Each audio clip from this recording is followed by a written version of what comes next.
We are recording. What's up, everybody? My name is Juwan Rohan, and I'm sitting here with Michael Sue. This is the Misguided Podcast, where we intend to guide you to a better future. What's up, man? How you doing? Hey, what's up?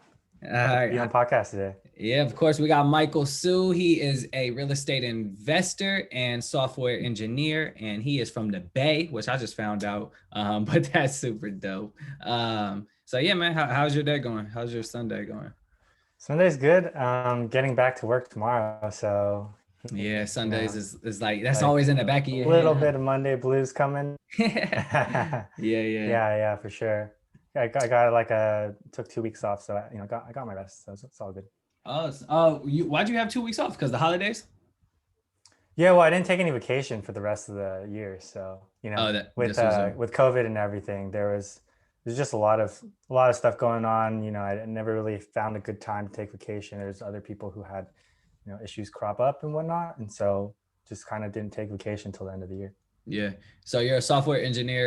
What exactly do you do, and what company? And like, Yeah. I work for a startup called Blueboard. mhm. I'm actually the CTO there, so run a team mostly in Ukraine. So I manage a remote team in Ukraine, and we got a couple engineers in the U.S. But the rest of our non-engineers are in the U.S. Okay, that's cool. That's cool. How long you been with them?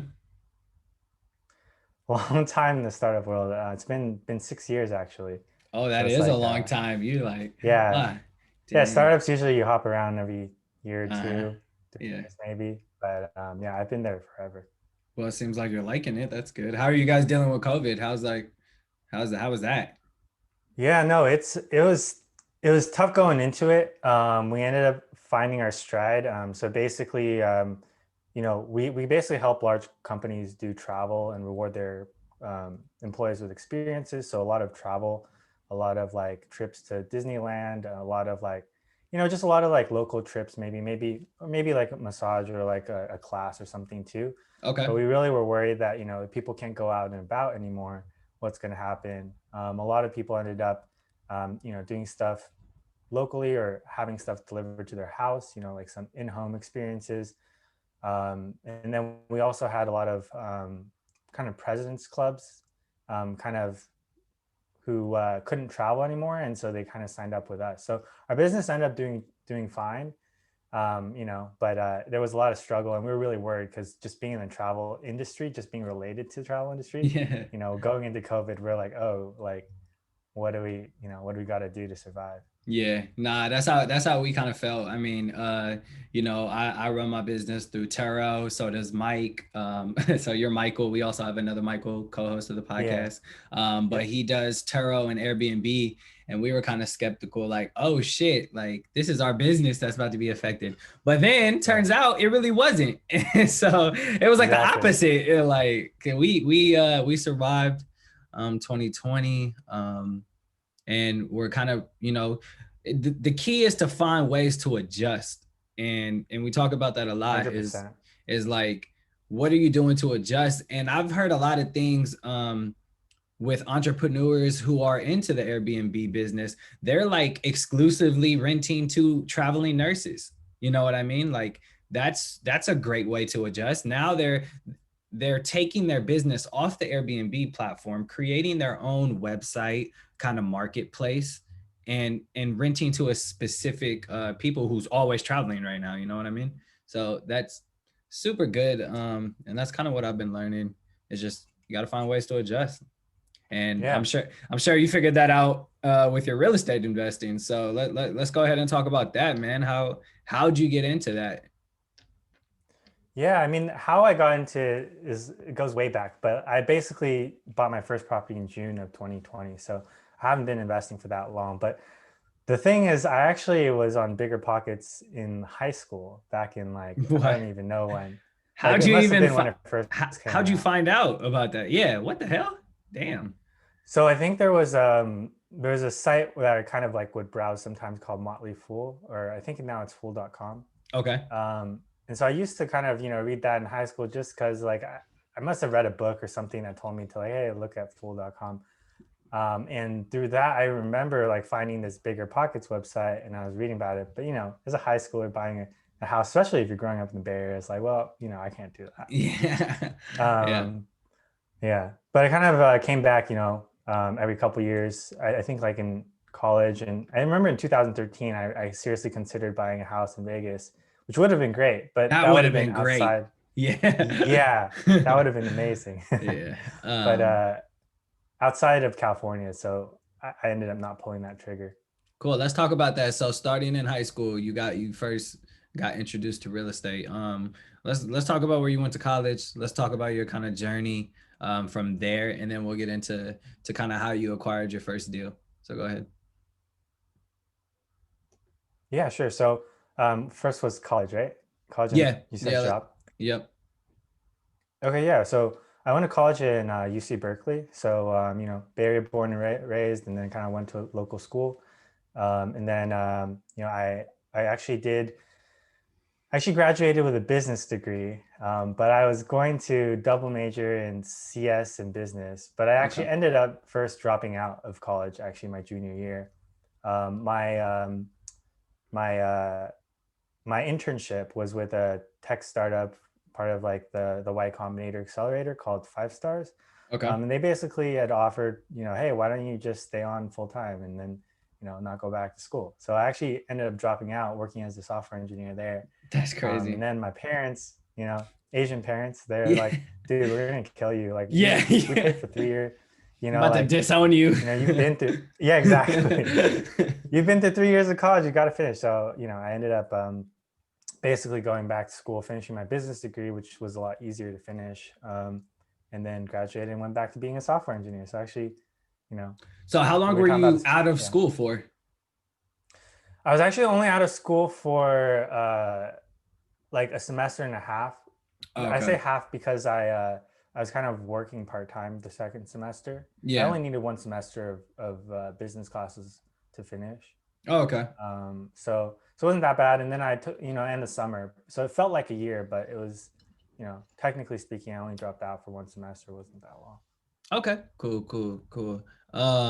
Okay. So you're in college. You go back to college, get your business degree, um, and then what do you do after you graduate? Yeah. So, I mentioned, working as a software engineer for that startup. So I just continued doing that. I basically worked there for another, I want to say 2 years, another 2 years. So I worked there for 3 years total. Okay. Then I decided to start my own company. When you're surrounded by startups, it's all you think about. I tried to do my own thing back at home for about a year. And during that time, I kind of met the founders of the startup I currently work for Blueboard. Um, and then, when I was thinking about if what I was working on was the right thing for me, I ended up, reconnecting with these guys, with the founders here. And, they were looking for someone to lead their, software engineering efforts. And we were pretty small at the time. I think they basically had two people, just the founders at the time.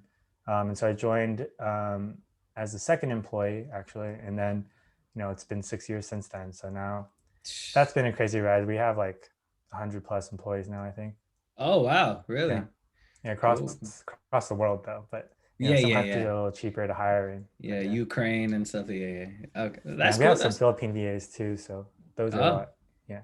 nice. Nice. So, you're CTO, right? That's chief. What? Chief. Yeah. Chief Technical Officer. There we go. Technical. I was trying Yeah. to figure out what team it. Okay, that's super cool, man. Well, 6 years getting that money, huh? Yeah. Well, uh, hey, contrary to popular belief, startups don't pay as well as like you probably make more money working for a Google or Airbnb, a Stripe, or one of those bigger guys. But yeah. you don't. That's not why you do startups, right? It's Nah. about like doing what you want. And the thing with Blueboard is, and I think this would rings a bell a lot of millennials, is the idea of you know getting out and about, doing what you love. Like the whole idea of like sending people rather than giving cash bonus sometimes, getting them out and about, like that really struck a chord with me, and Yeah. that's really meaningful for me. I got to Yeah. travel a lot because of that, because of my job, which is really cool. So right before this episode, I was just listening to the Bigger Pockets podcast. I listen like religiously. I also work for David Green now, so that's Oh another wow, okay. story. But yeah, I was listening to them, and they're talking about essentialism, the book by Greg, I forgot his last name, but it's called Essentialism. And they were saying, you know, if you don't prioritize your life first, someone else will do it for you. Yeah. So it goes kind of back to what you were saying, is like you're doing what you want, and that's super important. You know what I mean? Like if you were working for Mm-hmm. Google or Stripe, you know, you probably, well, not right now, but before the pandemic, you probably have to go to San Francisco, drive yourself to San Francisco, Yep. be in the corporate office from 9 to 6 all day, and kind of just be like under their supervision at all times. But you know, you're CTO, so you're doing what you want, how you want to do it. You have a say in the company, and that's super important. Um, yeah, that's super important. So Yeah. Yeah, um, 100%. It's like about like living your life today, right? I feel like exactly. a lot of millennials are about like, hey, like, you know, like I don't want to wait till I'm 60 to live to retire and live the rest of my life, right? I think it's a Yeah, common millennial thing. yeah, And I'm kind of the same way. It's like, yeah, I want a career. I want to, you know, be financially responsible, but I also want to do, you know, live my life while I'm young and not wait to live, you know, to live my life. You never know when things are gonna, you know, end. As absolutely, morbid as that is, but you know, I've seen absolutely, it man. happen. Absolutely. Cool. Let's go ahead and dive into how you acquired your first deal. So you worked for them for 6 years. You bought your first property last year in June. How did you kind of get kickstarted on thinking about real estate again? Yeah, so it was actually I was in Thailand, I think, and I was thinking about, you know, hey, like, you know, I'm saving a decent amount of money this year. This was January of 2020. Okay. And I was like, all right, well, you know, how do I build myself the ability to, you know, have this freedom for the rest of my life? You know, I got a good gig now, but let's say like, you know, the job changes or, you know, like COVID I'm, hits. you know, COVID hits, something happens, right? You know, Yeah. you're always trying to like, you know, what if I don't have this opportunity anymore, or I, you know, am in a situation where I can't work this job anymore? Like, how do I build myself more freedom, you know, over time? And I don't need it today. I don't need to be free today. I got to, you know, a good setup, but I do want to, you know, work towards freedom so that if something does happen, or you know, I don't want to work here, or there's some other thing that happens, that I have that option. Family emergencies, that's always number 100%. one. Yeah, yeah. So Yeah, yeah. okay. So you're in Thailand and you're thinking about it. You're like, I have this money saved up. What do you do next? Yeah, so you know, I was trying to think, you know, like startups are completely risky, right? It's like it's either 0 or 100. So a Yeah. lot of my like equity, right, from working in startups, it's going to be worth something, and if it is, like, great, I might be able to retire. But if it's not, it's worth zero. It's worth nothing. I got nothing to rely on, right? So Yeah. my whole thinking was, I want something reliable, something that can you know, reliably give me a cushion financially to be able to live off of. And real estate to me sounds like the steadiest cash flow, and also, you know, can give you some appreciation. You know, I think, you know, stocks is the other one, but like, you know, you don't really get to pick and have a stable income from stocks, right? Like the company can set what dividends they give. They can take it away. You know, my dad works for WD, and they took away the dividends this year. And after like, I don't know, like 10 years of giving dividends, you don't have any control over that. And I really like real estate for that reason. And also because real estate is the only way for individual investor to leverage up. So I have a lot of friends in leverage finance and in private equity. Um, you know, you can do a lot with leverage finance, and you know, it's actually a way, if you know what you're doing, to make more money. Mhm. And you know, as an individual investor, it's hard to take like small calculated risks, but homes are one of the areas where you can get like a very low interest rate and leverage up a little bit. Yep. True, true. Okay. Okay, cool, cool. So obviously we're from the Bay, it's super expensive here. What, like, how'd you go about acquiring your first deal? Were you looking in Cali or what? Yeah, so I think we touched on this earlier, but like, you know, I'm all about living my life and making sure that you know, essentialism, right? Like what is important to me. Mm-hmm. So I kind of started with, you know, what is my life going to be like while I'm managing these properties if I'm Yep. living the life I don't want to live. Very true. So I still want to be able to travel. I still want to maybe be in a completely other time zone or something else. I didn't want that to shackle me.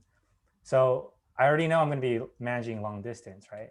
Yep. So if I'm going to be managing from afar, like then I'm free to, what's the silver lining? Well, I'm free to pick from any market. It doesn't really matter where I am, because I don't, even if I bought in California, I don't want to be here, or I don't want to be tied to be. Yeah, tied. Yeah, I Yeah. got you.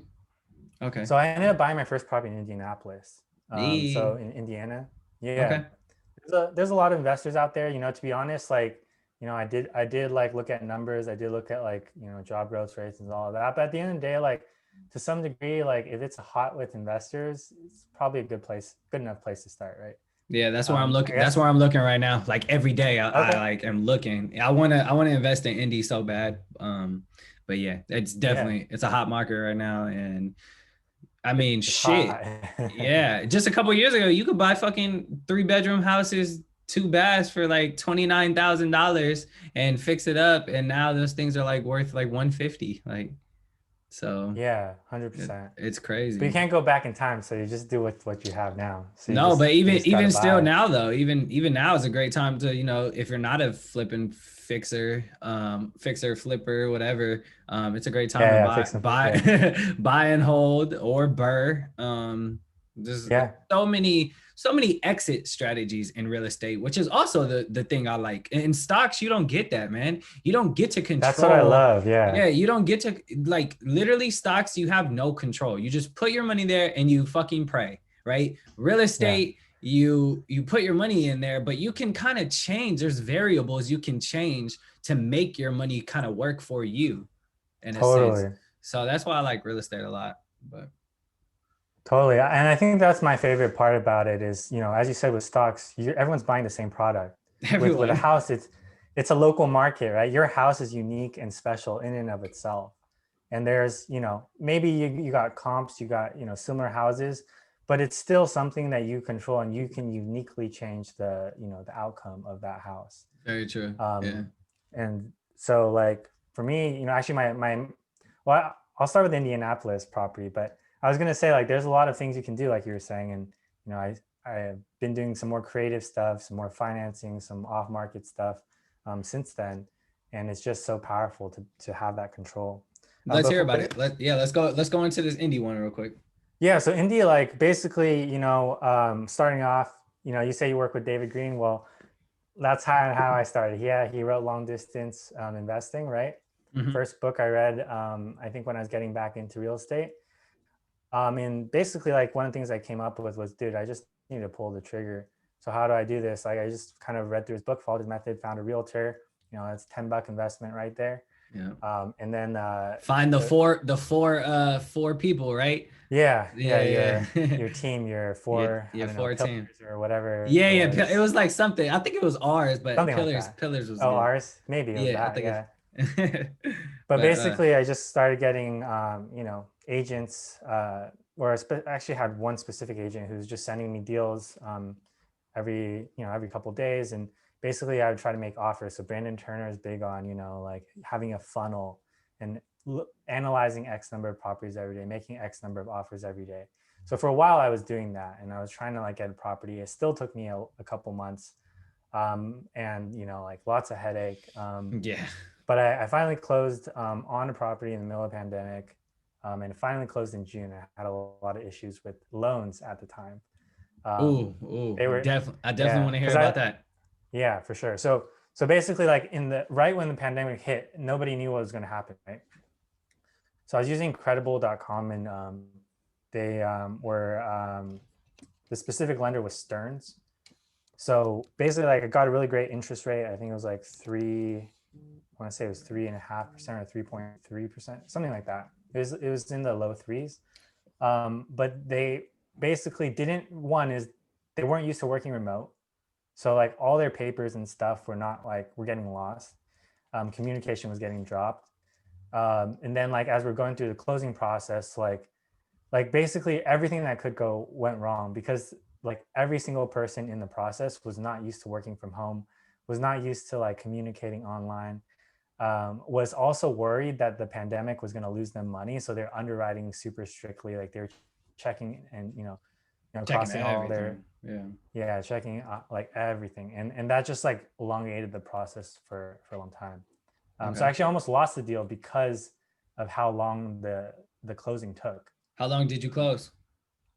I think it took like 2 months, maybe even like 3 months. So it Oh, closed in June. I think I must have signed the contract. I don't have it in front of me right now, but probably like April or May, like I signed the contract, and just like pandemic, like just through waiting and waiting everything. and trying to Yeah. calling them every day, trying to like push them to move faster. What Um, was let's talk about pricing. What was the property? Was 3 bedroom, 2 bedroom? What are we looking at? yeah, Multi-family? yeah, it was a duplex, two one Oh, on each cool. side, 2 bedroom each side. It was it was listed for 105. I got it for 93 point like 75 or something, 93 something. That's what you offered? Um, Or did you guys go back and forth?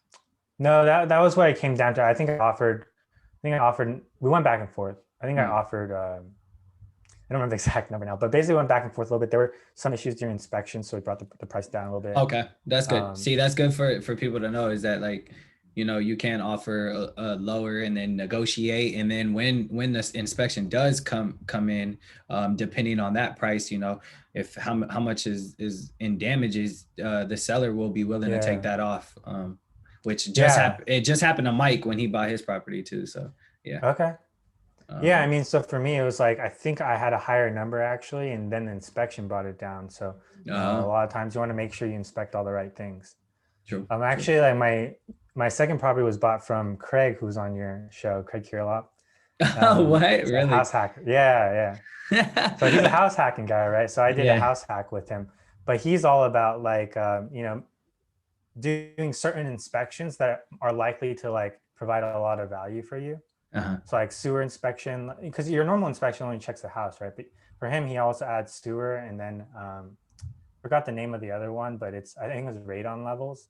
Uh-huh. But there's a couple checks you can do that can potentially have a big impact on your price, because you might find some issues with it. Wait, so he bought your second house? Wait, explain that. Oh, sorry. He was my realtor for the second house Oh, what? In Denver? in Denver. Yeah. So my second property was in Denver. Damn. Closed 2 weeks after my Indy property. I literally had two loans going on at the same time because the Because first it loan took took so so long. took so long. Yeah. Damn. So how's the Denver property? What price of that? And how was that? How's that Yeah, going? so that was totally different. That one was I think it was 745 we offered. Oh, okay. It was a quadplex. Okay. And that was with the FHA loan. So like if you're gonna house hack, FHA loan is the only way to get a quadplex for low Mm-hmm. down payment. Mm-hmm. And if you're gonna use it, you might as well use it on quadplex, because why use it on a duplex when you can get a quadplex? You can only use it once anyways. And then you can only get conventional house hacks from there, which is single family, 5% down. So Wait, we so bought the you go ahead. used the FHA for the place in Denver? Did you kind of move there or what? Yeah, so technically, I actually have a place there for for myself, right? Yeah. Because of COVID, like I ended up coming back, and I checked with my lender. Like he was saying, like, hey, because of extreme circumstances that we're in right now, like it's okay if you kind of move back and forth, or if you're in Yeah. California with your family for. And you could work remote right now, anyways. Most people. So Yeah, and I can work remote. So, yeah. but you do want to like make sure that you have a place to live. Like it is my primary residence. Okay. I Cool. have, Cool. yeah. So I have like a bed there and everything, and That's um, crazy. Damn. yeah, Damn. but That's a just good place. It's a yeah, good. Yeah. yeah. Yeah. So that's a That's amazing. quadplex. Cool. Cool. Cool. So you got that's that's two houses. How many doors? Six That's doors. six doors. Six Yeah, doors. Now, what you working on right now? yeah. So I'm at 11 doors. So I got 11 doors in 6 months. Most of those are single family. I got another duplex in there. Okay. Um, but basically, like the way I kind of work, I just want to really highlight for all the listeners out there is like just find someone who like is way ahead of you and figure out a way to work with them. So with David Green, like I bought his book. Yeah, that's the cheapest way to work with him. But hey, like that's a great place to start. Yeah, And you just yeah. got to get that first deal done, right? Like Craig, like he's a realtor. Well, the easiest way to work with a realtor who's an investor is to be his client. So you could work with David, right? If you're in the Bay Mm. Area, you could work with Craig. Then like, for me, it's all about learning step by step. So just going one step deeper every time. So my third property, my fourth property, I think even in my fifth property were all wholesale deals. So I want to start going into, more burrs or more advanced kind of acquisition processes. Because honestly, with MLS, it's pretty competitive, and it's if you really want to get a full burr out, it's pretty difficult to find good properties. Right? They exist, but You they're just hard got to to do find. all the legwork, or you got to hire someone to go, door to door, find who's selling distressed properties. Because Yeah, once they hit the MLS, it's a bidding war at that point. yeah. So Once it hits the MLS, you got to find something that's mislisted, improperly yeah, listed, yeah. or like a big problem that no one else wants to deal with that you're Yeah, dealing with. roof. A lot of people hate dealing with roofs, which in some places it could only cost you 10 G's. Like, Yeah, yeah, you know what I mean? But other places it'll cost you 50 G's. A lot of people hate flooding. yeah. Yeah. So I you just hate you bad gotta find your niche. foundation. Oh yeah, yeah. Yeah, I hate bad layout. I was looking at a property last night at like midnight, or I guess today. I was looking at a property in yeah, Indiana, and the stove, so the kitchen was like small, right? You got the yeah, everything on one side, and then you just have the stove on the other side, almost like an island, right? But yeah. it's all the way in the corner. So when the back door opens, it like hits the stove. Oh Like, no. and I was like, everything else about this house was perfect. And I was like, how do you like Airbnb wise? Like, that's kind of annoying. Like, when Yeah, like people go like with their friends and stuff, they like the open space. Like the kitchen just felt so cluttered. I was like everything about this house is really nice, but that. So, yeah. um, Well, you're never gonna find a perfect house. That's the other you're thing, never, but you got to find what you want, True, true. what you'll You be got to able find the to. problems that you're willing to deal with. Like, what is Yeah. your niche in terms of the problems you're willing to deal with to get a better pricing? Exactly. And obviously Yeah. that's such a small thing. I mean, but it's just so annoying. Like whoever built the house is just like you couldn't think of a better solution. Yeah. Like It but happens a lot in Indy though with all those old houses. I'd say like generally, the the older the house, the more Chicago. interesting Yeah. you're gonna get. Chicago is another one. But yeah. So what are you so you got Indy, you got Denver. What other states? Yeah, I got North Carolina, Fayetteville, so Okay. Fayetteville, North Ooh, Carolina, and I got J. Syracuse, New Cole. York. Oh shit. Really? Yeah, yep. How's that market? I've never heard anyone talk about that market ever. Yeah, so again, like I like to follow other people who are doing stuff and kind of like, work with, what I'm hearing from them. There's a podcast, there's this um her Instagram handles the model, I think it's the model investor.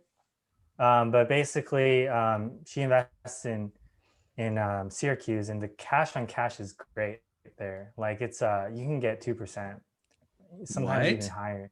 Yeah, Wow. but it's really hard to burr. It's really hard to do some, and like a lot of things are kind of antiquated in terms of like laws. And with New York, it's not the most landlord friendly state. But the cash and that was something where I'm like, all right, I'm willing to deal with the problems there if I can get those cash and cash returns. Damn. So And what were recently, what like are properties out there worth? I feel like it's expensive. Syracuse, no, it's I mean, it goes from like 50K to like 250 maybe for like, or like 300K. Maybe you can get like even like maybe higher end, maybe like 400K. But like, the most of the like the B and C class properties are between 50 and 200.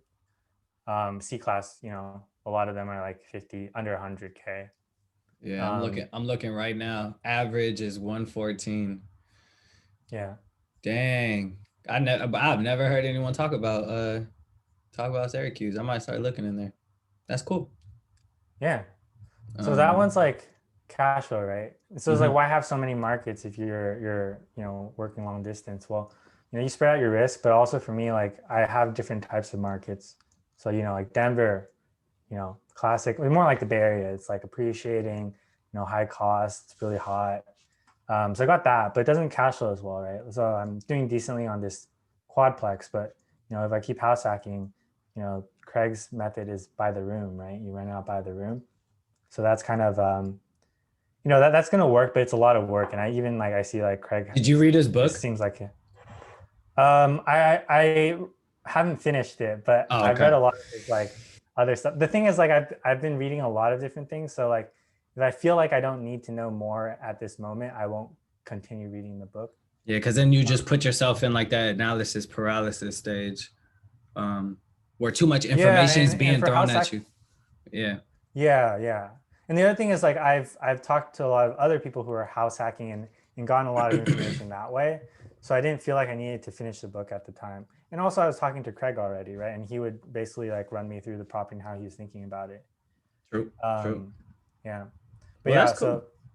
so like mostly bought from wholesalers since then. Fayetteville, Syracuse, there isn't much wholesaling going on. There is a wholesaler, but there's also like a lot of abandoned properties and other stuff too. So you kind of got to be careful there. Yeah. I'm actually buying more in cash there, just buy and hold. Okay. But I'm doing a wholesale in Burr in other states. I have one property in Georgia, but I'm thinking about getting rid of it.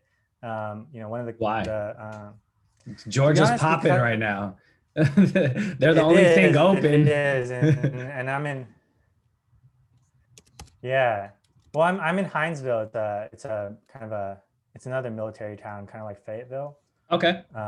The thing is, for Georgia, you have to be in front of a lawyer to sign all the documents. There's no mail out with a notary. There's like, there's a lot of rules, and then even the lawyers in other states, unless they've worked with Georgia, like people buying in Georgia before, they're really confused on what exactly they need to do. Really? And That's so dope. I was Yeah, no, it's a lawyer state that's not just a lawyer state. It's a lawyer state where you have to also be physically in front of a lawyer to So sign you everything. you had to I had to hire fly a out lawyer. there. You had to hire a lawyer and then fly Yeah. out there to sign the document. No, so I didn't have to fly out to sign the document. I was traveling, right, which is what I wanted to do. I was driving. I was doing a road trip with my brothers, and I was literally like every day we're in a different city, and so I'm trying to schedule this closing, and it kept changing dates. So like I'm looking for like what's my next city that I'm going to be in for a while. Yeah. Ended up being Vegas. So in Vegas, I had to like call a bunch of lawyers, just dial for basically like dialing down the list of lawyers and trying to find someone who'd be willing to meet me, and sit down and get a mail overnighted to the lawyer's office, Oh, sit and down, sit down, get it sign it. signed, and then mail it back. And then with USPS problems at the time, my mail got lost. Like it Oh. didn't even get sent, right?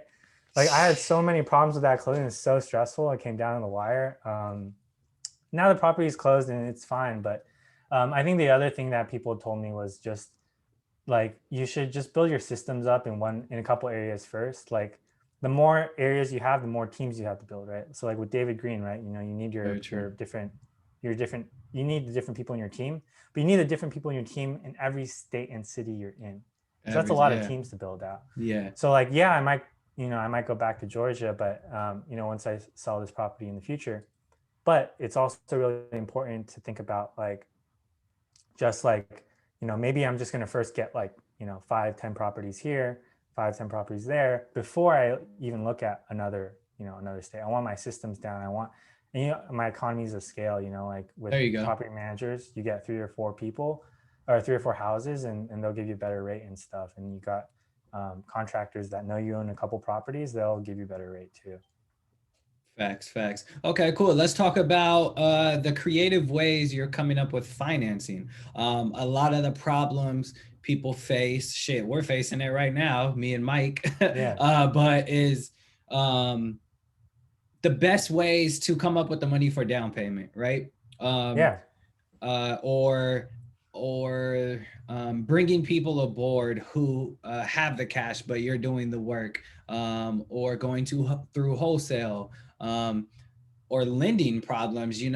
How are lenders kind of looking at your tax returns if you're a self-employed, if you carry the 1099 instead of a W-2 job. So let's talk about creative waves. I mean, you've got like 11 doors, right? Correct? Yeah. In Yeah. a year. So like, did you just 6 have months. like Yeah. fucking $500,000 stashed away, or like how are you coming up with these ideas? Yeah, so I'm just clawing and like literally like just doing everything I can to go deal to deal. Yep. And especially if you're trying to go fast, nothing's going to be perfect, and so sometimes you just got to figure out what you can do to get the next deal. So basically, like the first thing I did when I started was just call down all the different types of lenders. Okay. Started with banks. Also ask your agents for like their recommended mortgage broker, but those are all conventional loans. Then I realized there's ways for you to look up in a specific city what all the banks that have a local charter are. You call your local banks; those are the ones who are going to give you like your your portfolio loans. So I started talking to some of those, and some of them also do like loans that are off market or off that aren't Fannie and Freddie Mae backed. It's still somewhat conventional, like it's an individual loan, it's not a portfolio, or I guess it's a portfolio loan technically. Explain portfolio loans for the audience. Yeah, so portfolio loan is basically a loan that is kind of on the bank's own books. So or the credit union or whatever it is. But basically, like with conventional loans, it's actually backed by the government, by Fannie Mae, Freddie Mac, and so those banks are actually selling those loans, or basically like not holding those loans on their own balance sheet. Yep. And so they don't have that risk, and so they're able to like do them, and they have to follow certain guidelines. So that's why you have the 10 loan maximum. You have like all these other rules, DTI, all that stuff. A lot of this is baked into the rules of this conventional loan. Portfolio loan, the bank can do whatever they want. Obviously, they don't want to lose money, so they have some rules too. But they'll go, from 10 plus loans, like beyond 10 loans. So you can go basically to infinity.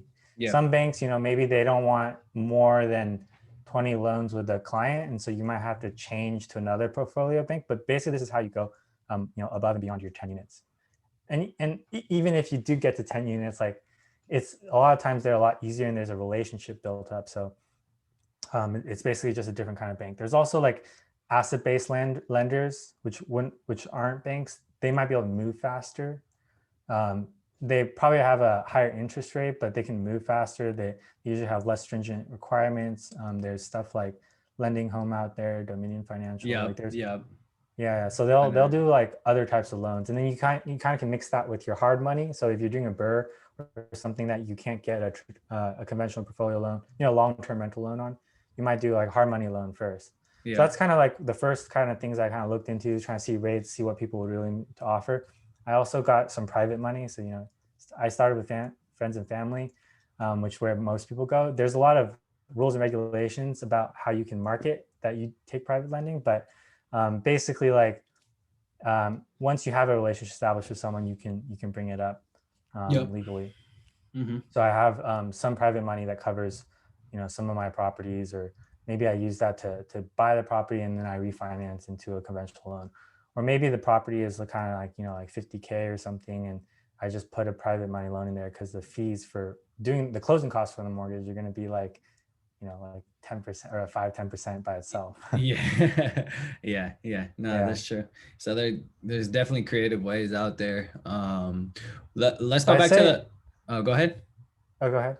I was going to say the most interesting way though is like if the seller can finance you. And so I'm Yeah, doing we some were like just more. talking about that this morning. Okay. We're trying to All figure right. out how to approach someone to get them to seller finance, and like the back, like kind of like, if is there any backfires to it? I mean, because no seller is gonna want a 30-year loan, obviously. So it's either like Yeah. six to 10 years you're offering them, right? And then Mm-hmm. like what interest rate do you offer them?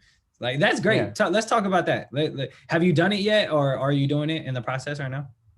So I have one property that's subject to right now that's Okay. closing. Yep. But I'm doing more like seller financing offers now, and like creative, just like more creative stuff, like less cash out of pocket, right? So like Yeah. I think like what you're like first is just for your questions, like yeah, like 30 years, like maybe they don't want it, but you don't know that. So you should Yeah. always like figure out like the way to go is to just ask questions. Like, oh yeah, what do you want? Yeah. What interest rate do you think makes sense? And they might come with a lower number than you would have even offered, or they're willing to hold it for 30 years. Like you might be surprised. So I would say like just first let them tell you what they want. Then you can talk to them about what you want. Yeah. I think that's the best way to approach it. So like, I have a property that, it didn't sell on the MLS. The person doesn't live in state anymore. They just want to get rid of it. They have problems with the tenant. And so they're selling it, at like, I want to say about like 70% ARV, 70% Okay. ARV. But the house is livable. There's someone living in it right now. So maybe there's some repairs involved in getting an inspection. But basically, I also wanted to preserve my capital. If I did a BRRRR, I'd put, I think it was I think the purchase price about 90K. So Okay. I would have to put 90K down, right? Buying Yep. cash, and then Mm-hmm. like And then rehab and fix it yeah. up. Yeah. But what I did instead is like, hey, would you be willing to, I could buy on cash, but I need a lower price, or I could, do subject to. I can, I didn't say subject to. You want to say something that's easier for them to understand. So I said, or I can buy at a higher price, but I would do terms. And it's like, are you familiar with what that means? And we kind of talk about, well, yeah, it's like basically I take over your mortgage.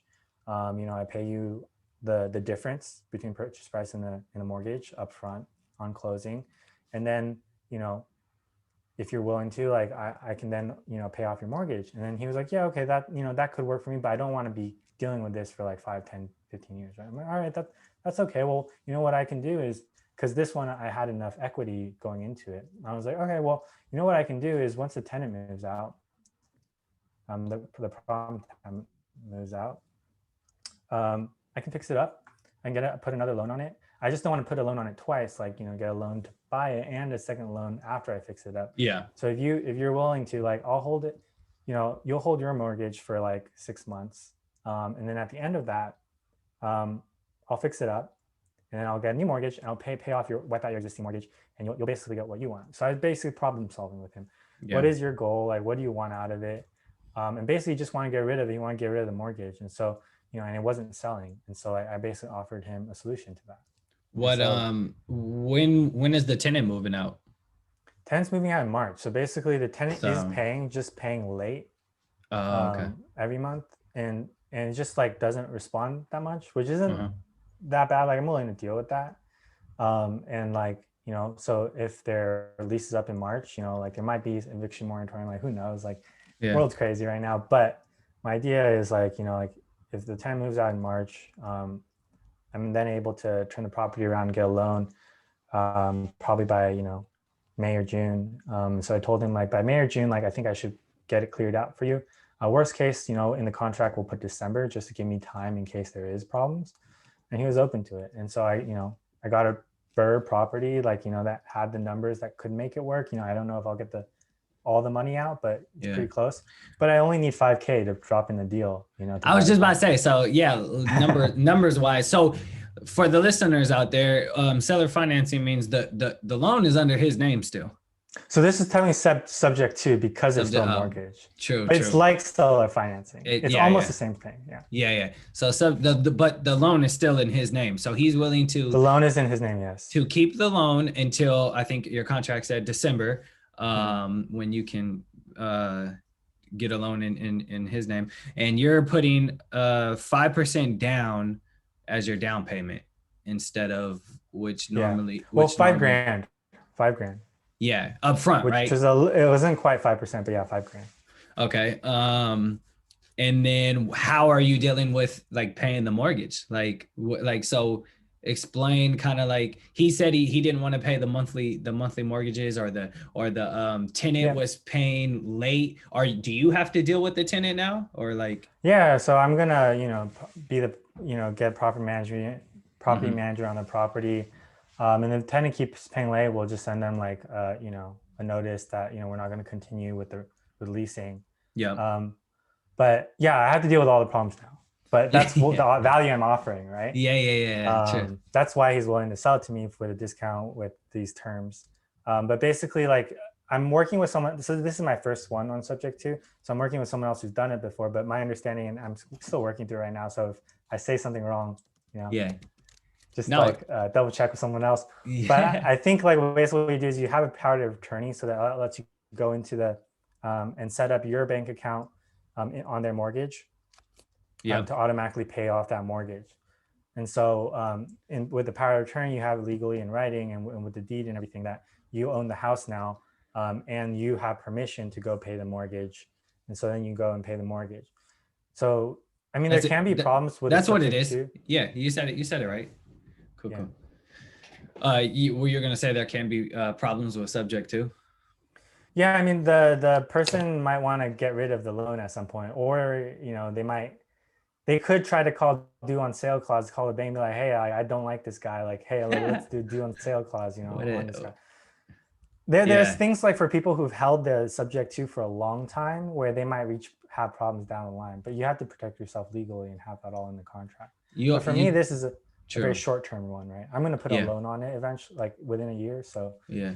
I don't have to deal with that yet. And like you always have to have an exit plan, and it doesn't necessarily be the one you exit with. Like like a lot of people, since the Burr book came out, a lot of people are like, I'm gonna burr every house, and then realize the numbers just didn't work. Like, Yeah. right? So what do? So you could either sell it, or Yeah. you can buy and hold, right? And just Yeah. wait it out. I mean, real estate is a waiting game. So Yeah. there's so many different ways you can go. And I think that's kind of like the Yeah. important lesson is like, don't be so stuck um, in one exit. And Yeah.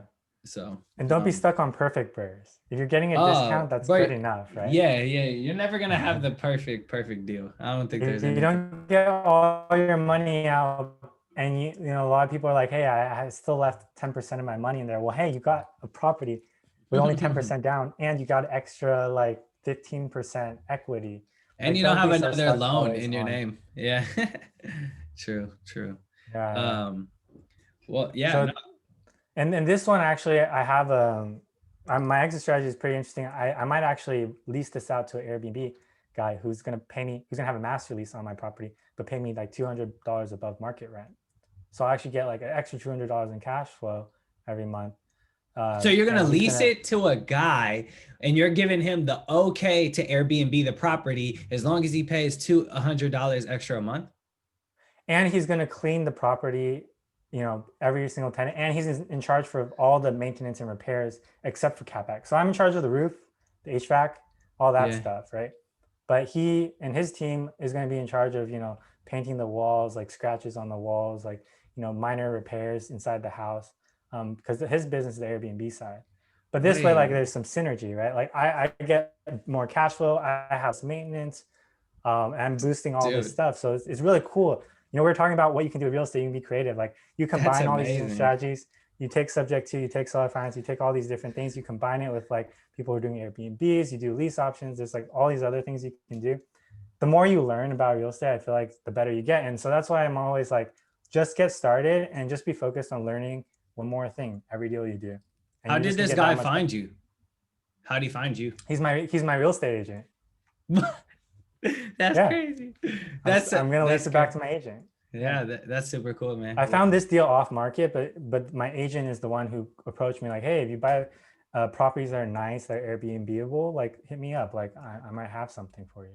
there you, yeah. He Airbnb, he's gonna make his money. He's gonna make Yeah, he's his gonna make money. his money. Yeah, Yeah, he that's will. super He cool. will. That's super cool. Damn, I love that. I wish Mike, the co-host, was on the podcast, because we're trying to find creative ways right now, and that's like, I don't think we've heard of a way like that where we can target people buying real estate, and um, target that Airbnb market like that, and just pay like $200 above market rent. And that way you always have your rent, for sure, and you Mm-hmm. have a better rent price. Like, that's amazing, Yep. bro. That is amazing. But cool. We talked about this way back in the episode, but you said you wanted to travel a lot. So Yeah. let's talk about kind of the places you travel to, the languages you speak. Go ahead, share on that experience. Yeah. So I guess there's a varying level of languages I speak. So I'd say I feel comfortable speaking. English and Chinese are the best, are my best languages. Okay. I speak Thai pretty decently now. I've been learning for a little bit, learned pretty quickly, so pretty comfortable with Thai. I'm currently learning Russian and then self-studying Korean. I manage a team in Ukraine, right? And they're in the So east you. side of Ukraine, which speaks more Russian. So I'm Mm. learning Russian to just spend more time with them. They only teach me bad words, so I figured I need a real teacher. Yeah. I can't just be swearing Yeah. all the time in a language I don't know. All right, Um, let's go ahead and all right, say the word investor in all the languages you know. oh If you man, if investor, what's an easier word? Is that too hard? I can say invest in real estate, but because I never talked about myself as an investor. I feel like. Sure. All right, say software engineer. Okay. And all of them. Sure. So in Chinese it'd be like 软件工程师, and Okay. then in Thai it'd be วิศวกร software. Okay. And then in English, it's software engineering. In Russian, actually, like I haven't gotten to that point yet. You haven't? So Uh, I feel no, like I you haven't, introduce because yourself as software engineer though. yeah, but there's easier ways that, so Mm, the thing with like languages, I always start with the easier words, which are enough for people to understand, right? yeah. And in every language, I can just say CTO and they understand. I was You know gonna what I say, mean? do you say to the Russians, Asian from America, like the No, easiest. no. Yeah, Nice. yeah. No, I mean, I'll say like I'm American, like Americanets. Okay. But you know, Yeah. but I always wonder if Russian. I feel like because Russians they have like a dark sense of humor sometimes, like, and they're very yeah, blunt. So I always wonder if they're just making fun of us behind behind their back, behind our back. But yeah. I don't uh, know.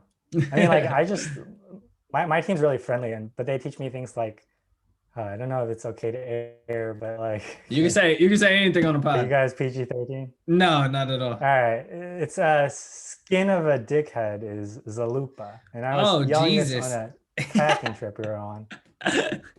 And You're like, yelling. I didn't really know what it meant, but like I thought we were just within the group and within the team, and the other teams working in the same office. So I was yelling this at other boats, but ended up, oh, there's other people on the lake or on the river too that we were kayaking with that I was yelling at. But they thought it was funny because they see that I'm Asian, they know that I have no idea what I'm saying. Yeah, that's So I got hilarious. forgiven. But if I looked Russian or Ukrainian, I probably would have got some trouble.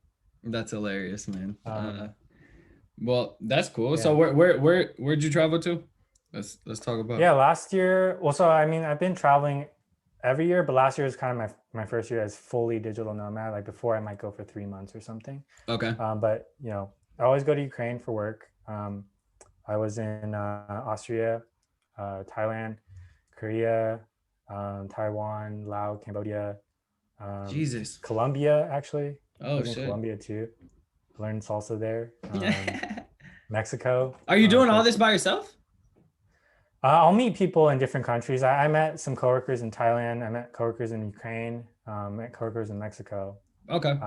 But most of it, yeah, is either by myself or maybe I have some friends, who are local there who might move to that country or something. That's super Um, cool, man. yeah, I got a lot of friends in like Taiwan and Hong Kong. So when Hmm. I'm there, I have people to hang out with. But yeah, I do a lot of it myself. I'm introverted, so it works out. Yeah. Um, I think next year is going to be interesting because I'm going to try to remove myself from the real estate business as much as I can, at least asynchronously. Like I want to try to see what I can do to make it so that I don't have to be Prioritize. available at a specific time, right? Yeah, prioritize. Um, yeah. You're And thinking so I you're think I'm going to hire a VA or something, $500 a month. I'm actually making about 3,000 a month right now okay. with the 11 units in cash Okay. flow. So I'm thinking like if if I can pay for a VA with 1 or 2 units, they can bring me like 10 units of value or Yeah. something. Yeah. Like totally, yeah, I'll pay that $500 a month any day. And they can take calls, during the day. They can project manage, like, just follow up on rehabs, follow up on all the people who are not well organized, which actually tends to be most contractors. Yeah. Um, It sounds like just we listen to the same podcast and read the same books. So oh what yeah. yeah. So what are some, let's go ahead and shout those out. What are name your top two books and top two podcasts you listen to right now? Um All right. that are helpful. I think book. This is one from a couple years back. I read. It's called "The One Thing." And it's the idea of focus. I think I'm the entire. I'm reading it Oh, you're right reading now. that? Yeah, Okay, perfect. that's hilarious. I read I'm a couple like, years back. oh, really? Let's see. I Yeah. literally like it's like it's. I was just playing it this morning. I have 3 hours left. 3 hours. Okay. Yeah. Yeah, you got to find books that fit what you need, right? So at the time, like I know I like to do too many things. Like it's hard for me to focus on, just one thing. And so reading that book kind of just reinforced, like, hey, like I really could get so much more done if I just figured out what I do best and just do it and Yeah. focus on that one thing. Very true. And just prioritize. So I've been getting a lot better at prioritization as a result of that book and just the concepts in that. Another one I'm reading right now This one I feel like you've also heard of because this was on Bigger Pockets recently. Uh-huh. Was who not how? Oh my God. It was just on Bigger Pockets yesterday. I almost downloaded it, but instead of downloading that, I downloaded just like an hour ago, right before our podcast. What did I download? Oh, Essentialism. I downloaded that one Okay. instead. Okay. I'll get the who, not how next month. Okay.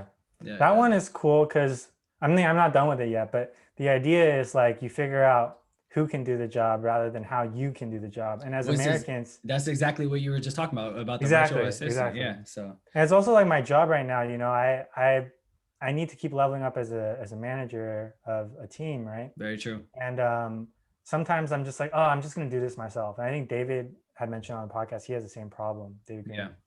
Green, where he's just like, oh, I can do this better, I just get it done. But that even 70% as good as you can do it, that frees you up to do so much more and to focus into all of these other things that we're reading in all these other books. And so it Very really is true. worth your time, like to figure out how you can take some of those menial tasks. I think one of the book authors was saying like it was find your $10,000 an hour task or something. Like Mm-hmm. what are the things that you can do that are super high value, Mm-hmm. and make sure you're not doing the low value stuff. And so like, you know, sending emails, following up on contractors, like that takes a lot of mental space for me. I'm not by default super organized. Like I'm learning how, but I'm not. It's not my default mode of thought. I like to be creative and stuff. So I think I'm going to hire out a lot of those tasks, which is like, hey, you need to be available 9 to 5. You know, Very hire a true. VA in the Philippines to help with that. You need to um, you know, pick up the phone. You need a project manager. You need to follow up on all these closings. You have to follow up on these properties. You know, like I'm doing enough volume where it's a headache with the work I have, my day job, and like multiple closing at the same time. Sometimes, Mm-hmm. like it can be a lot. And so finding someone who's organized, who that's the way they are naturally, Yeah. it'll be so much easier for them to do. And it's not a super high value task. It's just that I need it done, so It's the I have to do it. tedious stuff. It's a tedious, yeah, yeah. Yeah, true. All right. So What about your two podcasts? It doesn't have to be anything real estate. Do we interview everyone? So yeah, yeah. Let me just pull it up. I actually, because recently I haven't been listening to as many podcasts. I mean, like Bigger Pockets is one, but I feel like everyone probably says that. yeah. Um, I'll talk about two in more in the startup space actually that I think were pretty good. Okay. There's one Yeah. called Seeking Wisdom by David Cancel. Okay. He's the founder of Drift. I think it's really interesting. It's really thought provoking, and he talks about like a lot of mentality and how he thinks about, you know, like just startups, but at a higher level where sometimes you just feel like your mind's getting blown, you Yeah. know. Okay. That's And cool. so that's a really good one. Another one is called Startups for the Rest of Us. Yeah. Um, it's about kind of more indie software. I like it because it gives confidence that you know that you don't have to be a VC backed. You don't have to like create this huge thing in order to be successful. Like you can find your own pace and you can find what works for you. And I think it's really meaningful to me because you know working in VC backed startups for so long, you know, part of me kind of felt like, oh, there's no other world, but you know, like there is. Like I could Yeah. design something around my lifestyle. Maybe I want to work a more chill job. I don't want to go big or go home like the VC guys force you to. Maybe one day I'll create a you know a software company that's kind of centered around like how I want to live my life or something. For sure. So Cool. Cool. um, yeah, it's a Well, good that's cool. community. Sounds good. I like that.